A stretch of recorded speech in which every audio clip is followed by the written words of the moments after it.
The alien queen stood tall on her black crystal throne. She was 8 feet tall, her silver skin shining under the cold lights of the throne room. Her eyes glowed faint blue, sharp and proud. She ruled the strongest empire in the galaxy, and everyone feared her name. The throne room was silent as members of the Galactic Council spoke. They came from many worlds. Some tall, some small, some covered in scales. Their voices trembled as they presented an idea that had never been suggested before. A genetic alliance, a rare breeding experiment. With a human, the queen laughed. It was loud and cruel, and it echoed through the massive hall. Her laughter shook the guards and made the council step back. A human, she said with clear insult. Small, weak, short-lived creatures. You dare suggest this to me? To her, humans were nothing special. They had no claws, no natural armor, no psychic strength. They survived only because they multiplied fast and adapted quickly. That was not strength in her eyes. The council tried to explain. Humans had strange genetics. They adapted in ways no other species could. Their bodies survived pain, fear, and loss better than most advanced races. But the queen raised one hand. The room fell silent again. Enough, she said. This discussion ends now. She ordered the human brought in, not because she cared, but because she wanted to see what kind of creature the council believed could change destiny. Moments later, the massive doors opened. Guards dragged in a single human male. He was small compared to everyone else in the room. No armor, no weapon, just simple clothes and tired eyes. Chains hung from his wrists, yet he walked on his own. His back was straight, his face calm. This surprised some of the guards. Most prisoners begged or shouted. This human did neither. The queen studied him closely. She expected fear. But his eyes held something else, curiosity. Look at him, the queen said coldly. This is what you brought before me. The human did not speak unless ordered. He had learned that silence could be safer than words. The queen waved her hand again. Take him away. The human was let out. The queen dismissed the council. She believed the matter was finished. But it was not. Later that night, deep beneath the palace, ancient machines activated on their own. These machines were older than the queen's empire. They scanned bloodlines, futures, and possible outcomes. Red lights flashed. Warnings appeared on screens that had not been used for centuries. The system detected something impossible, a genetic match with human DNA, a compatibility level that should not exist.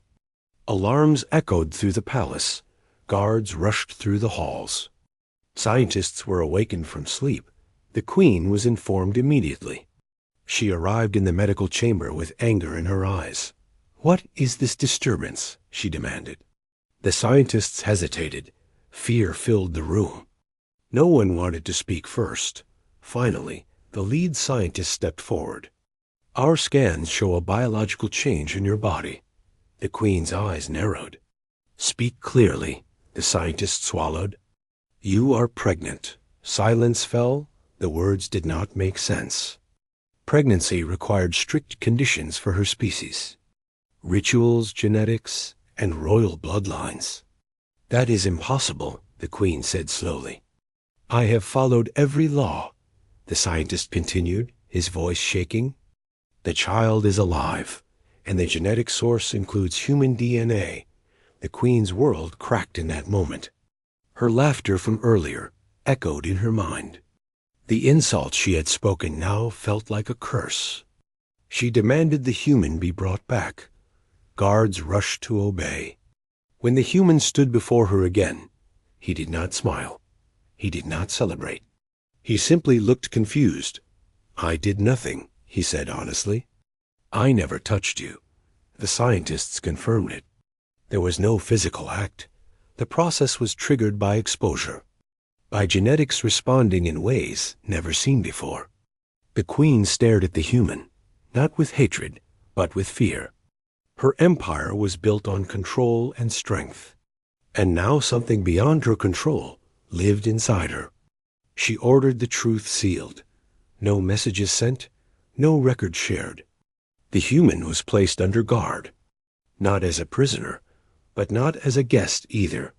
As the queen stood alone that night, she placed one hand on her abdomen, feeling something small and alive, for the first time in her long rule. The future scared her, and somewhere deep in the galaxy, fate had already begun to change. The palace changed after that night. Its halls were still grand, but fear now lived inside the walls. Guards were doubled, doors sealed, and silence followed the queen wherever she walked. The alien queen did not sleep. She stood often at the high window of her chamber, staring at the stars. Each star felt like an eye watching her, waiting for her weakness inside her body.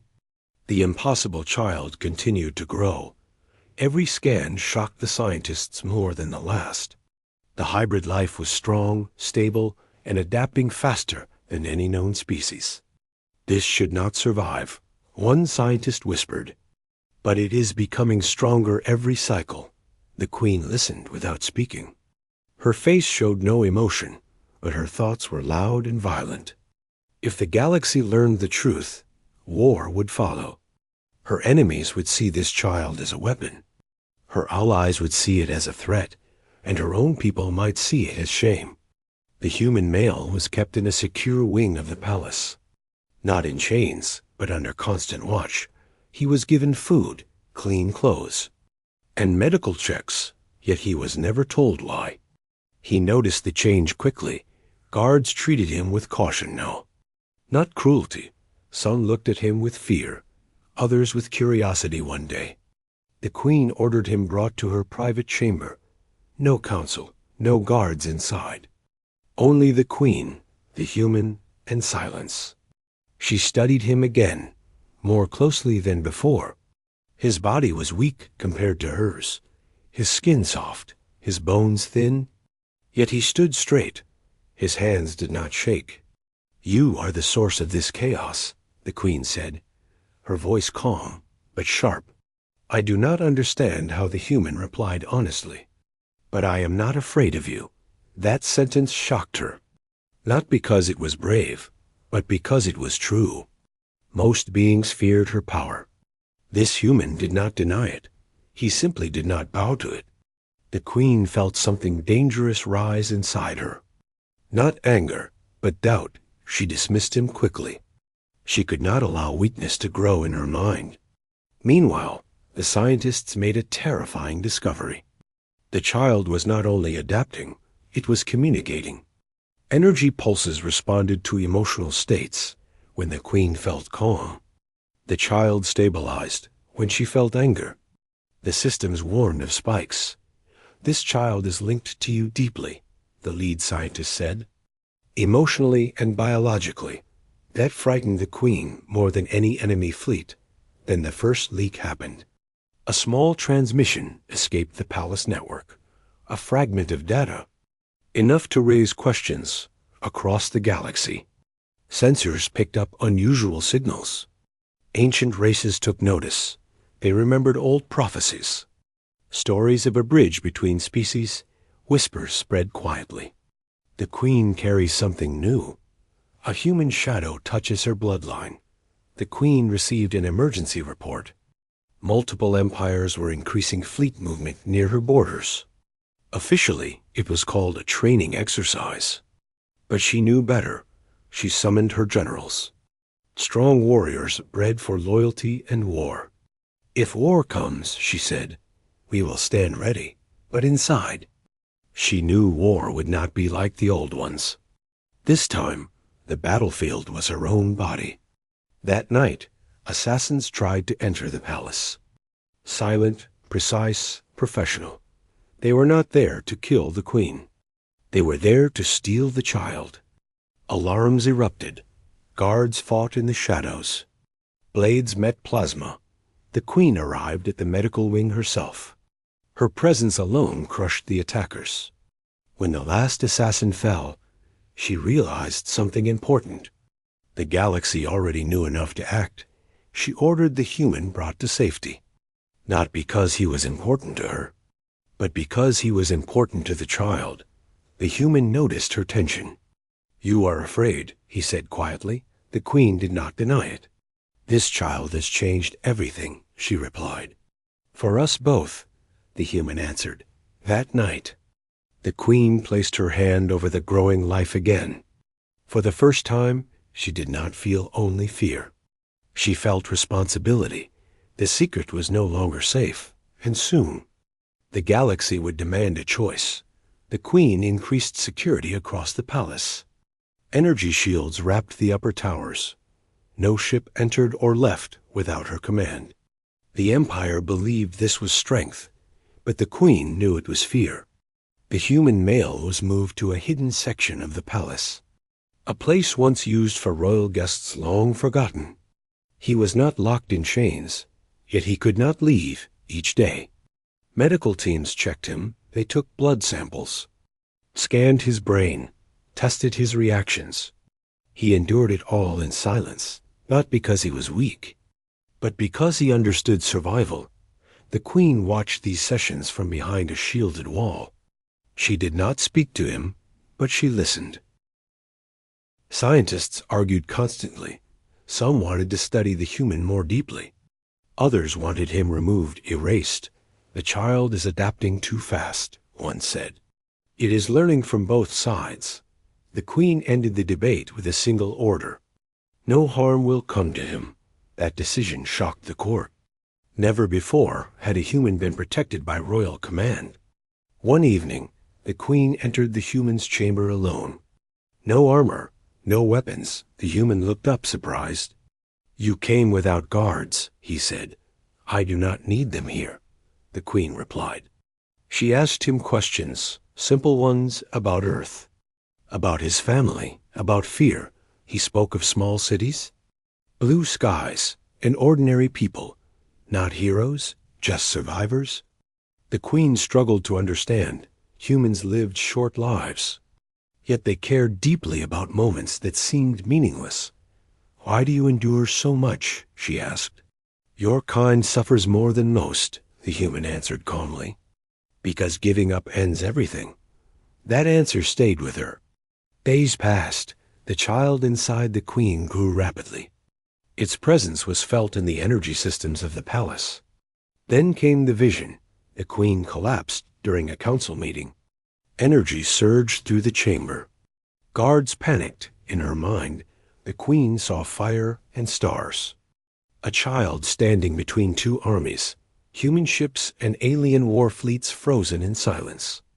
She awoke screaming. The scientists called it a shared genetic vision.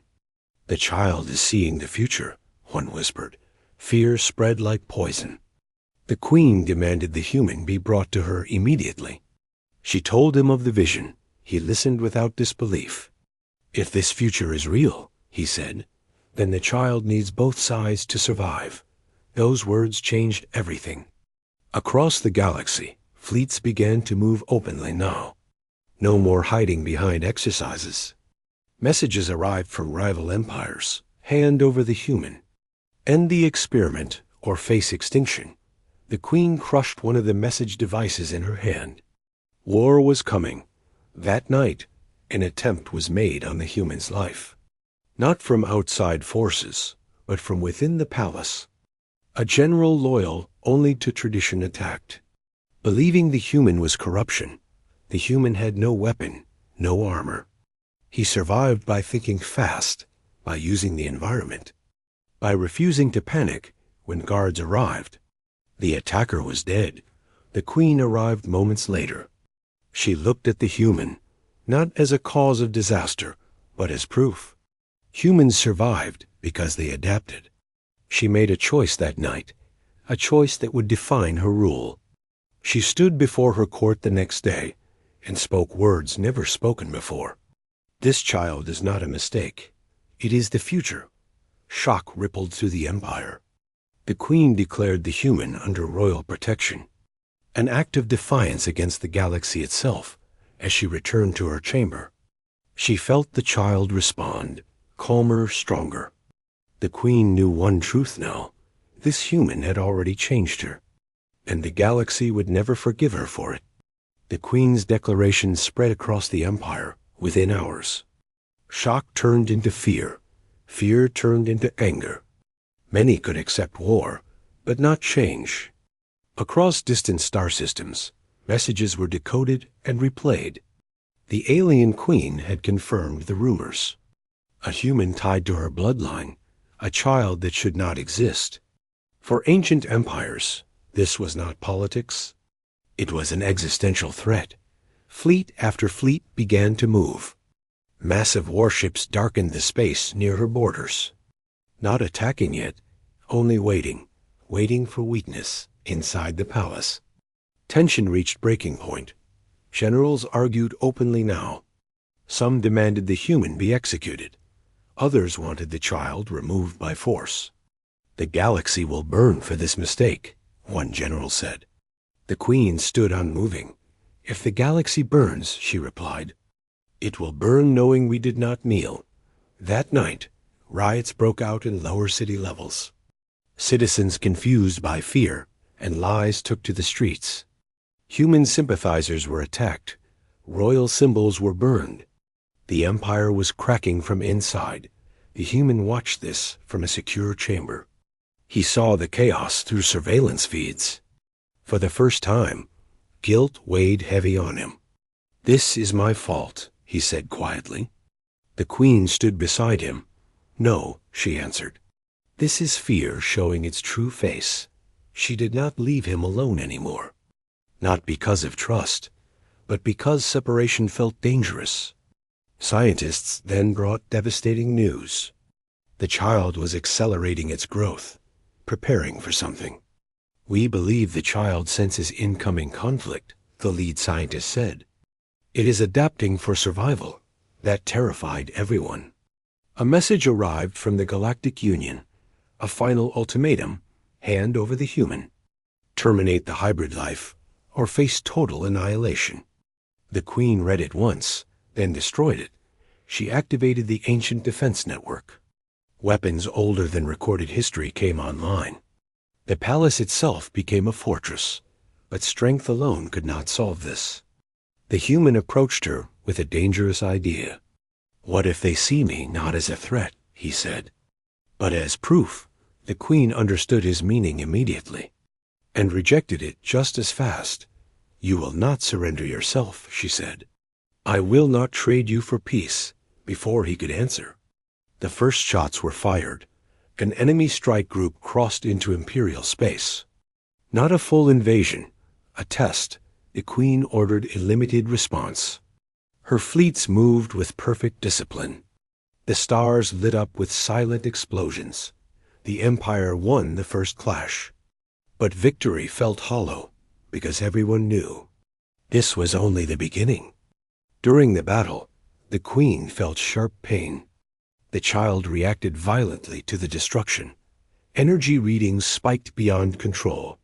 "The child is responding to violence," scientists warned. "It is learning war." The Queen ordered an immediate retreat. Ending the battle abruptly, her generals were furious. "You showed weakness," they said. "No," the Queen replied.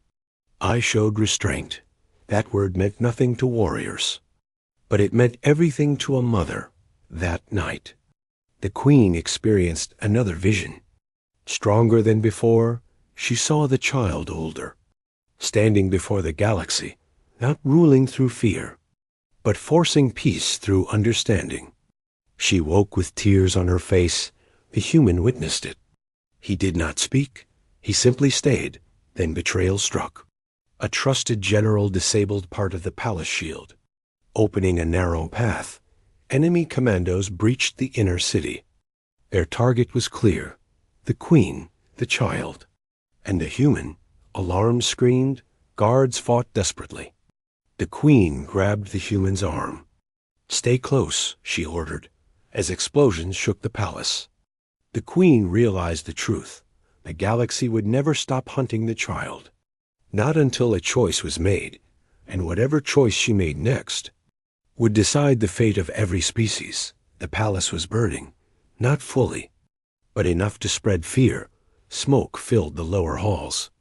Energy alarms screamed without pause. Enemy commandos moved fast. They knew the layout. Someone had guided them. The queen did not run. She stood tall as guards formed a moving shield around her and the human. Each step echoed with explosions. "This way," a commander shouted. They entered an ancient corridor, older than the empire itself.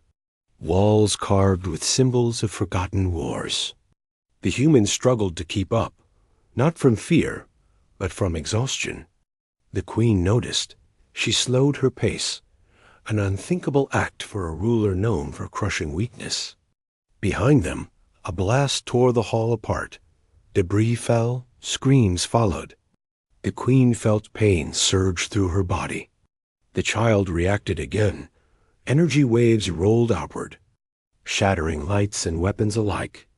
The attackers stopped, confused. Some fell to their knees. "She is changing," one whispered in terror. The queen realized the truth in that moment. The child was not just reacting, it was protecting. They reached the inner sanctuary, a sealed chamber designed for the end of empires. Only the queen could open it. Inside, silence returned. For a moment, the galaxy felt far away. The queen turned to the human, her voice lowered. "The galaxy will not stop," she said. "They will hunt this child forever." The human nodded. "I know." The queen expected fear. Instead, she saw resolve. "There is only one way," the human said slowly. "They fear what they do not understand." The queen already knew what he was about to say, and she hated that part of him for being right. "You will not offer yourself," she said sharply. "I am already part of this," the human replied. "Running will only delay the war." Before she could answer, the chamber shook. Enemy forces were breaching again. A trusted general appeared on the main screen, blood on his armor. "The fleets are preparing a full strike," he said. "They want the child now." The queen made her decision. She activated the emergency broadcast, not just to her empire, but to the entire galaxy. Every screen lit up. Every signal carrier opened. The queen stood alone before the cameras. "No armor, no throne. This war ends now," she said. "You call my child a threat. You call the human weak." Her eyes burned with fire. "Yet you fear what you cannot control." She placed her hand on her abdomen. "This life exists, not as a weapon, but as proof that the galaxy can change." Gasps spread across worlds. Then she did the unthinkable. She invited the human to stand beside her. The human stepped forward, small, unarmed, facing fleets that could erase planets. "I am human," he said simply. "We survive because we adapt. We do not conquer the unknown. We live with it." Silence followed. Some fleets hesitated. Others powered weapons faster. A new signal cut through the chaos. An ancient race spoke, one that had not interfered for thousands of years. "This child aligns with old prophecies," the voice said. A bridge, not a blade. The balance shifted. But not enough. A rogue fleet opened fire. Ignoring all commands, the queen felt pain like never before. The child reacted fully this time. A wave of energy burst outward. Not destructive, but overwhelming. Weapons shut down. Shields collapsed. Entire fleets went silent. The galaxy froze. The queen collapsed. The human caught her. Doctors rushed in. "The child has stabilized the conflict systems," one whispered. "It shows defense over destruction." The queen looked at the human. "Weak but alive." "You are right," she said softly. Outside the sanctuary, the war paused, not ended, but forced to think. The queen knew this moment would define history. She had defied tradition, defied fear, defied the galaxy itself, and now there was no turning back. The child had made its first choice, and the galaxy had felt it. The galaxy did not return to normal after the energy wave. Ships remained frozen in place. Weapons stayed silent. Commanders waited for orders that never came. No one wanted to be the first to move. Inside the palace sanctuary, the queen lay on a medical platform. Her breathing was slow and heavy. The child inside her was no longer calm. "It is time," the lead scientist said quietly. "The birth has begun." Fear filled the room. Not fear of pain, but fear of what would come after. The queen had never feared battle, never feared death. But now her thoughts were only of the child. The human stayed close, refusing to leave. Ignoring orders, ignoring danger. "You should go," the queen said weakly. "If this fails, they will blame you." The human shook his head. "They already do," he replied. Outside the palace, fleets watched in silence. Sensors detected massive energy shifts. Something new was forming. Rumors spread fast. Some believed the weapon was being born. Others feared a god. The birth was unlike anything recorded. No blood, no screams, only light. The chamber filled with soft energy waves. Machines struggled to read the signals. Every scan showed the same result. Stable, alive, evolving. Then the child was born. Small compared to the queen, but glowing faintly. Its eyes opened immediately, not crying, not afraid. The moment it took its first breath. Every frozen fleet across the galaxy felt it. Power systems stabilized. Weapons powered down, not forced, but chosen. Commanders reported the same message. Their systems refused aggressive commands. "This is impossible," many said. Inside the chamber, the queen reached out. Her large hand trembling, the child responded instantly, gripping her finger with surprising strength. The human stepped closer. The child turned its head toward him. Eyes glowing differently now, warmer in that moment. Something incredible happened. The child projected an emotional wave. Not words, but feeling. Fear faded, anger softened. Across the galaxy, beings paused, ancient races felt recognition. Young empires felt hope. Warriors felt shame. "This child is not controlling us," one admiral whispered. "It is reminding us." The queen wept openly, not as a ruler, but as a mother. The scientists knelt, not in fear, but in respect. Then the Galactic Union sent a final message, short and careful. "We request dialogue." For the first time in history, they did not demand. The queen stood hours later, weak but unbroken. She addressed the galaxy again, holding the child, the human at her side. "This child was born from conflict," she said, "but it will not live for conflict." She looked directly into the cameras. "You feared humanity. You mocked weakness." Her voice hardened. "Yet it was human restraint that stopped this war." The human said nothing. He did not need to. The galaxy listened. Some fleets withdrew. Others stayed, but none attacked. Legends began forming immediately. Stories spread faster than ships could travel. The child who silenced war. The queen who defied tradition. The human who changed fate without a weapon, but deep within the palace. A final warning appeared on an ancient screen. Unnoticed by most, the child was still evolving. And the galaxy had only seen the beginning. The galaxy did not celebrate after the birth. It waited. Silence spread across star systems. Not peaceful silence, but careful silence. Fleets remained at a distance. Weapons powered down but not removed. Everyone watched the child. The queen understood this truth quickly. Fear does not vanish. It changes shape. The child grew faster than any known being. Not in size alone, but in awareness. It watched everything. Listened to every voice. Felt every emotion. The scientists could barely keep up. "This is not accelerated growth," one said. "This is selective growth." The child learned what it needed, ignored what it did not. The human spent more time with the child than anyone else. Not teaching through words, but through presence. He showed patience, calm, and quiet strength.